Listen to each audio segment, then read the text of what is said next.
How's it going, Rackle viewers? Grim Guy right back into it with another Dealer's Choice, and our winner this week is from Martin Brody, and they want us to tackle Arthur Morgan's cover art for Red Dead Redemption 2.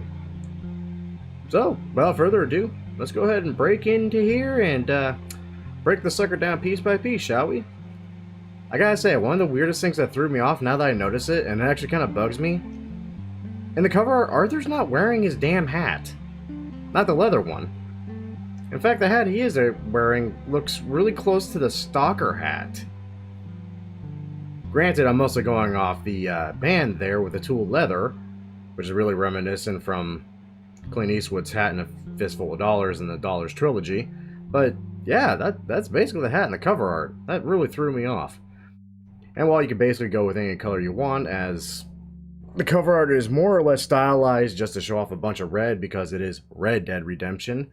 Honestly, I ended up falling on just going with the color red because it actually looks really nice on the stalker hat. And it looks really nice on Arthur. Moving on to the coats. I danced with a few options here and there. Frankly, the classic frock coat I ended up selling with because it came in the color scheme I wanted and actually came in the shape I needed.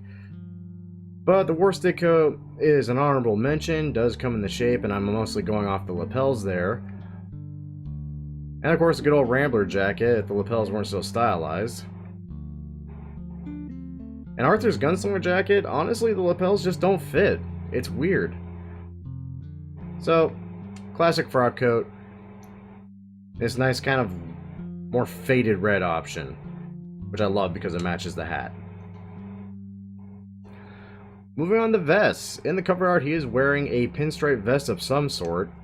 The classic vest being basically the best option out of the whole deal I have, as it does have two pinstripe options. I'm not a fan of the purple one, personally. I do really appreciate the blue/gray one here, though. Hence the reason I rocked with it.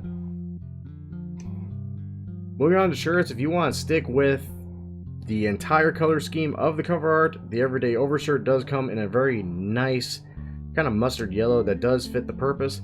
Otherwise, if you're not going off the color scheme I am, by all means just throw on the everyday shirt and have fun with it.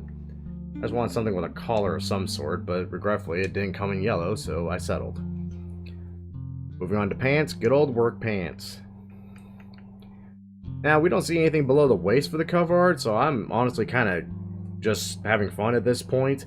I really do like the brown pinstripe, though. I just like how it all meshes together in the final look. And my dogs are barking at something, which is always a great sign. Suspenders, we're not going to see them, so they don't matter. Chaps, nope. Boots, again, completely dealer's choice. Personally, I went with the quick draw boots. I went with the quick draw boots because they actually come in a really nice meshing color scheme for the overall look I'm shooting for here.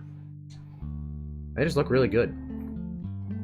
Spurs, again, completely dealer's choice. I went with Gurdon spurs.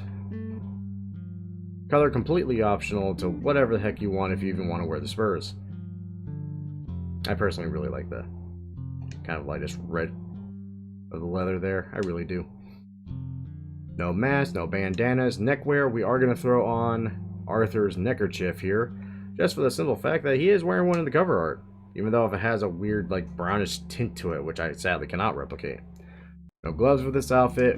Weapon equipment, mostly completely dealer's choice. I went with a sharpshooter, gun belt, and offhand holster, primarily because the bandolier, which I am going to highly recommend, is going to be the sharpshooter bandolier, which I love.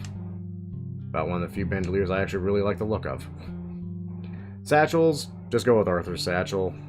We don't really see it in the cover art, so honestly it doesn't even matter. And no talismans. That all said, that's it.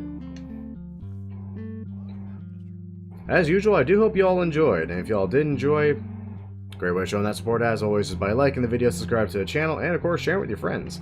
And, you know, checking down below in the description for the guidelines of how to submit your own requests in the comments, along with the link to our Discord channel, where you too can be horrified by the wonderful memes that some of you have been throwing out there, which I still have nightmares of even to this frickin' day.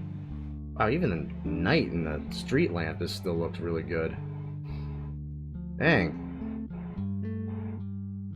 Not gonna lie, I really like this look. I have to rock this next time I play the single player. But that all said, once again, thank you all for watching, and as usual, cheers to those that love us, the losers that lost us, and as always, lucky sons of bitches that get to meet us. And we will catch you all in the next video, which is basically going to be a full week of Ghost Recon Breakpoint, because there was new content, and me and Insane blew through all of it in a day, and I recorded everything. Because why not? Also, we're basically back on track soon here. In fact, next week we should be actually having a schedule up again that makes more sense than me just throwing out whatever. So, hey, stay tuned for all that, and we'll catch you then.